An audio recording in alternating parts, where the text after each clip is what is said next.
देखिए कक्षा 10 एकादश एकादश की इस वीडियो में आज हम पढ़ने जा रहे हैं भैयाओं के साथ में हाइजेनबर्ग का अनिश्चितता का सिद्धांत। इसको हम हाइजेनबर्ग अनसर्टेनिटी प्रिंसिपल भी बोलते हैं। क्या बोलते हैं? Heisenberg uncertainty principle.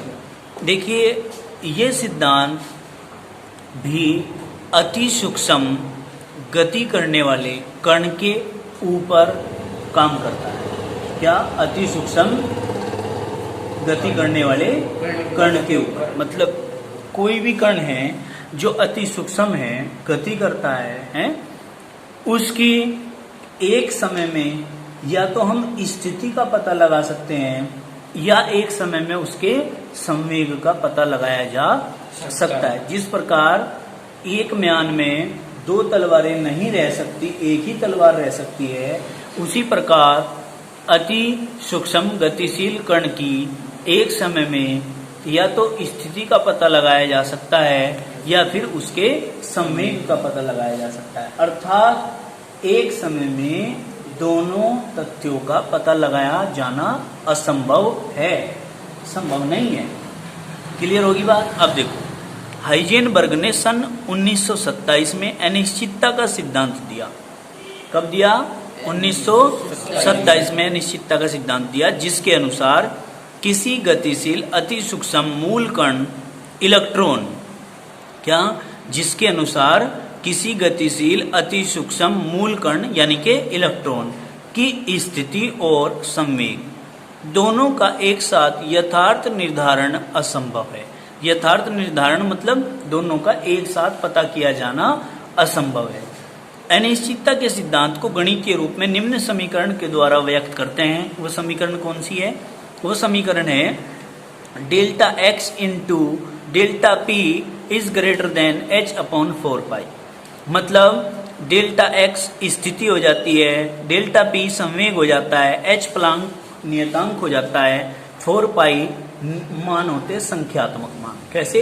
संख्यात्मक मान। तो हम क्या करते हैं, आपको पता भी है, यहीं पे ही मैं लिख देता हूं।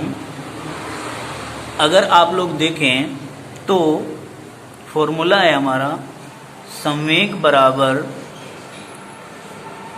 द्रव्यमान गुणा वेग, और द्रव्यमान होता है m गुणा वेग होता है v, और संवेग क्या होता है? संवेग होता है p।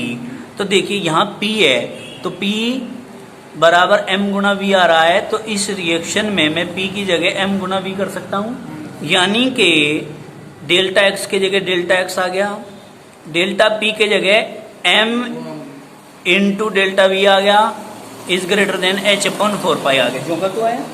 अब हमने कहा डेल्टा x किसी कण की स्थिति में अनिश्चितता, डेल्टा p किसी कण के संवेग में अनिश्चितता, डेल्टा v किसी कण के वेग में अनिश्चितता, सबको अलग अलग दर्शा दिया। फिर हमने कहा, क्या कहा देखो ध्यान से समझेंगे, हाइजेनबर्ग के अनिश्चितता सिद्धांत से यह सिद्ध हो जाता है, एक्सप्लेन कर रहे हैं अब इसको, अब इसकी व्याख्या कर रहे हैं इसकी रिएक्शन की। क्या क्या सिद्ध हो जाता है कि किसी गतिशील अति सूक्ष्म कण की स्थिति का यदि हमने ठीक ठीक निर्धारण कर लिया तो उसकी स्थिति में अवश्य ही, क्या कहा भाई? देखो ध्यान से, यहाँ गलती हो रही है।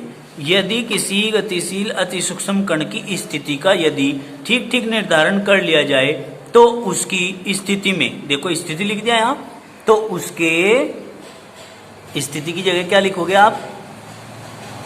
वेग में अवश्य ही अनिश्चितता होगी। अर्थात कहने का भाव यह है कि दोनों का एक साथ यथार्थ निर्धारण असंभव है, दोनों का एक साथ पता नहीं लगाया जा सकता। क्लियर होगी बात? कोई दिक्कत तो नहीं है? समझ में आई ये बात भाई? जैसे हमने कहा कि एक समय में या तो अनिकेत भैया जी के बारे में पता कर सकते हैं या फिर ऋतिक भैया जी के बारे में पता कर सकते हैं। अगर हम ये सोचें कि एक ही समय में हम दोनों भैया जी के बारे में पता कर लें, दोनों भैया जी का एक्सप्लेन कर दें, तो ऐसा असंभव है, ऐसा संभव नहीं है। क्लियर होगी बात? आगे चलते हैं। अब हमारा न्यूमेरिकल आता है। देखो न्यूमेरिकल में मैं तुम्हें थोड़ा सा समझाऊंगा, बाकी तुम्हें खुद करना है। क्या? एक गेंद का द्रव्यमान कितना है? 0.15 किलोग्राम है। दिख रहा है बेटे? समझ रहे हो? आगे को हो जाओ, अगर नहीं समझ आ रहा तुम भी आगे को हो जाओ। हमने कहा एक गेंद का द्रव्यमान कितना है? 0.15 किलोग्राम है। यदि उसकी स्थिति में अनिश्चितता का मान 1 एंगस्ट्रॉम है, स्थिति में अनिश्चितता बता दी, द्रव्यमान दे दिया, ये काहे का मान दे दिया? m का मान दे दिया ना, काहे का मान दे दिया भाई? देखो ये m बराबर 0.15 kg। यदि उसकी स्थिति में अनिश्चितता 1 एंगस्ट्रॉम, स्थिति क्या होती है? डेल्टा U बराबर 1 एंगस्ट्रॉम। कोई दिक्कत तो नहीं है? अब आपने कहा 1 एंगस्ट्रॉम बराबर होता है 10⁻⁻10 मीटर। समझ में आई बात? कोई दिक्कत तो नहीं है? फिर इसने कहा तो इस गेंद के वेग में अनिश्चितता का मान निकालो, यानी कि डेल्टा V का मान ज्ञात करना है। ठीक है, तो आपको देखो क्या करना है, h का मान कन्फर्म है 6.625 गुणा 10⁻⁻34 कूलम। ये हमेशा याद रखना, h का मान हमेशा यही रहता है। एंगस्ट्रॉम मैंने बताया आपको अभी के 1 एंगस्ट्रॉम बराबर 10⁻⁻10 मीटर। ठीक है, द्रव्यमान भी बता दिया, m का मान 0.15 kg दे दिया, पाई का मान 22/7 रख देंगे, कोई दिक्कत तो नहीं है? ये होता है, कन्फर्म वैल्यू है। फिर हमारी समीकरण क्या है? देखो समीकरण को ध्यान में रखना है और आगे चलना है। समीकरण हमारी क्या है? हमारी अभी अभी समीकरण निकली है, delta x into delta p is greater than h/4 पाई। यही तो है, यही तो आई थी। तो हम क्या करेंगे, delta x into delta p का मान क्या आया था? m into delta v। ठीक है, इज ग्रेटर देन h/4 पाई। समझना है? आ रही है समझ में? कोई दिक्कत तो नहीं है? अब हमने क्या, अगर कोई इस बात समझ में नहीं आने की तो एकदम पूछेंगे आप, शर्माने के नहीं बिल्कुल भी। अब हमने काहे का मान निकालना है? हमने वेग का मान निकालना है। वेग वेग वेग मतलब v का मान निकालना है। तो हम कहेंगे डेल्टा v, ये डेल्टा v बराबर, ये तो जो का तो यही है क्या, h जो का तो ये डेल्टा x और m इधर की साइड आएंगे तो ये इसकी गुना में आ जाएंगे। जब इनको उठाएंगे तो इधर लाएंगे तो ये 4 पाई गुना डेल्टा x गुना m, ये आ जाएगा। समझ में आ गई बात? कोई दिक्कत तो नहीं है? अब सारी वैल्यू इसमें फिट करेंगे। h की वैल्यू कितनी आई थी? 6.625 गुणा 10⁻⁻34 कूलम। ये मैंने कहा था याद रखना, हमेशा यही रहेगा, अपॉन 4 का 2 गुना पाई का मान हमने बताया था क्या होता है? 22/7।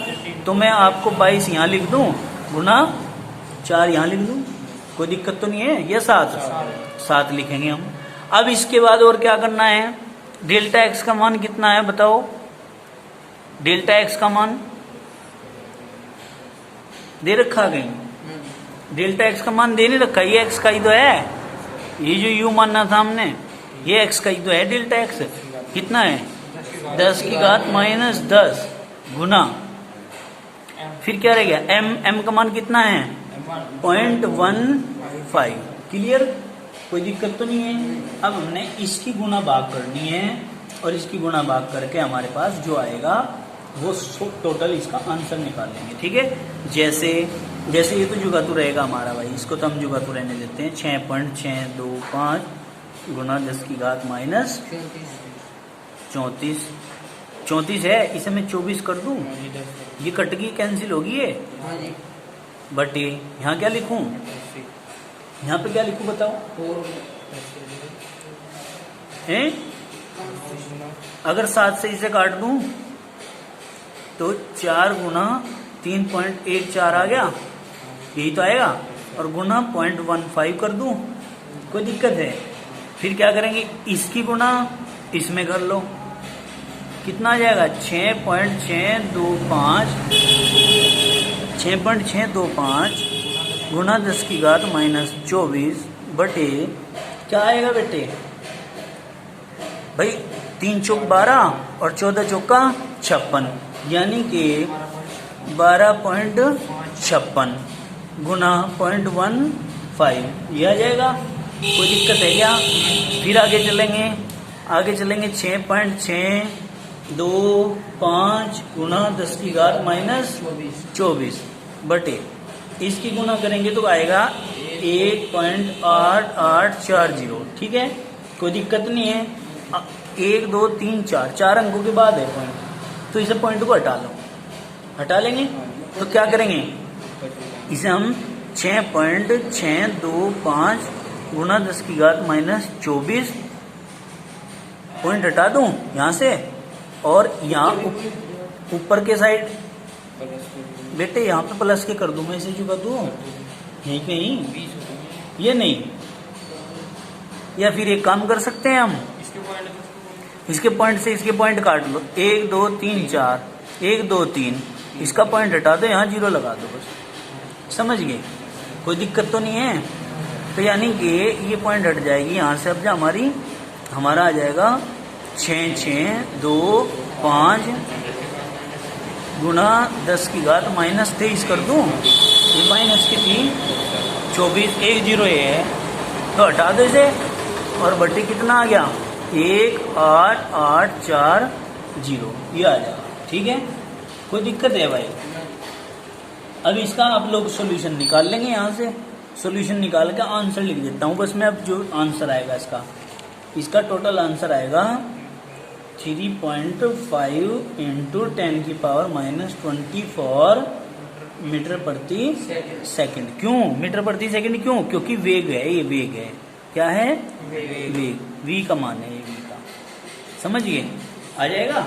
अब तो बस सिंपल है, क्या भागी करनी है या नहीं, बताओ? कर लेंगे? चलो,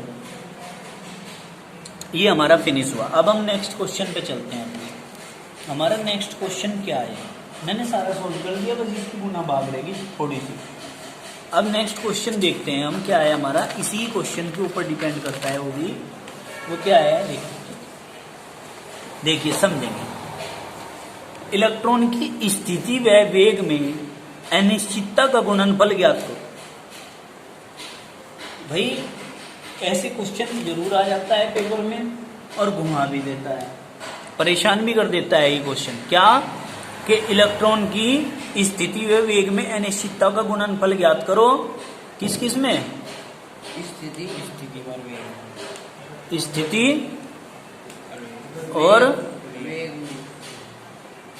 वेग में अनिश्चितता ज्ञात करनी है।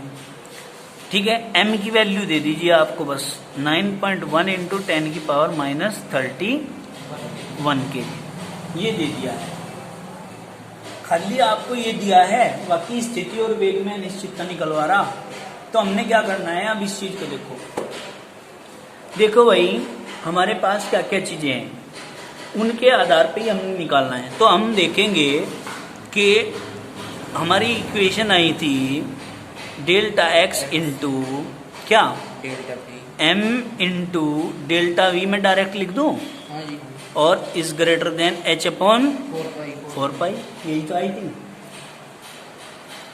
अब हमने क्या करना है, इसने कहा कि स्थिति और वेग में अनिश्चितता निकालनी। स्थिति ये है, वेग ये है, तो दोनों को ले लो।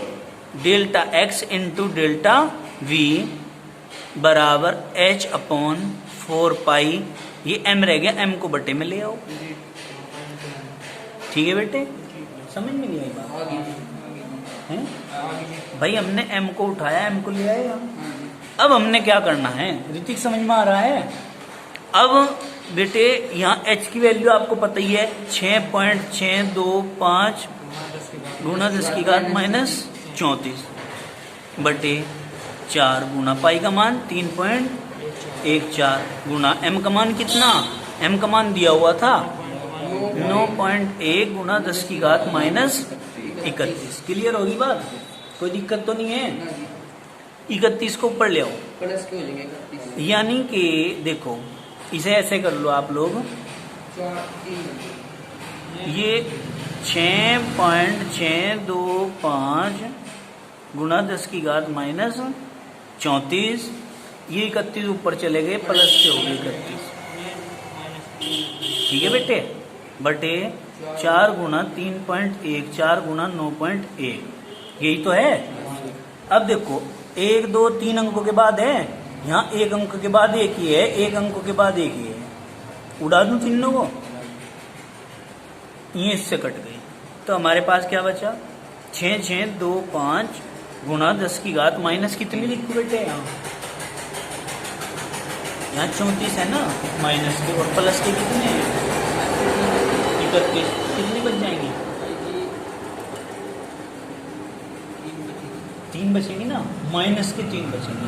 ये माइनस के ज्यादा हैं और प्लस के कम है, तो इसलिए माइनस के 3 लिखेंगे।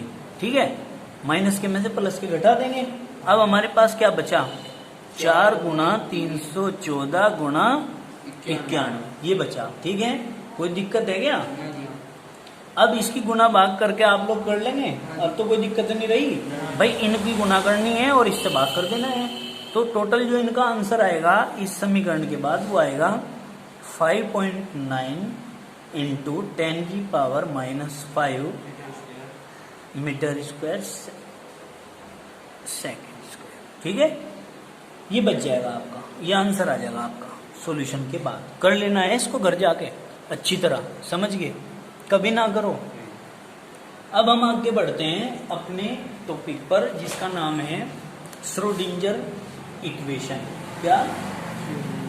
Schrödinger equation, SCHORIDINGER equation. ठीक है, ये है श्रोडिंजर इक्वेशन, ये पढ़ेंगे अब हम। तो देखो श्रोडिंजर इक्वेशन में क्या पढ़ते हैं, ध्यान से देखेंगे सभी विद्यार्थी, सभी भैया बहन इसको ध्यान से समझेंगे। वैसे तो बहुत बड़ी है, एमएससी में आएगी, फिजिकल केमिस्ट्री में सबसे पहला टॉपिक आएगा ये, तो इसको ध्यान से देखना। जब एमएससी में चले जाओगे तब ध्यान आएगी ये बातें। क्या कहा? बोर सिद्धांत, डी ब्रोगली का सिद्धांत तथा हाइजेनबर्ग के सिद्धांत का प्रतिपादन किया तथा एक गणितीय समीकरण ज्ञात की। ठीक है, एक गणितीय समीकरण ज्ञात की इन सभी के सिद्धांतों को मिलाकर। ठीक है, किस किस के? बोर के सिद्धांत, डी ब्रोगली के सिद्धांत, हाइजेनबर्ग के सिद्धांत, इन सब का प्रतिपादन करके एक गणितीय समीकरण बनाई जो इलेक्ट्रॉन के सिद्धांत की अवस्था को उसकी संहति, ये समाहित गलत लिख रखा है यहाँ, संहति है ये,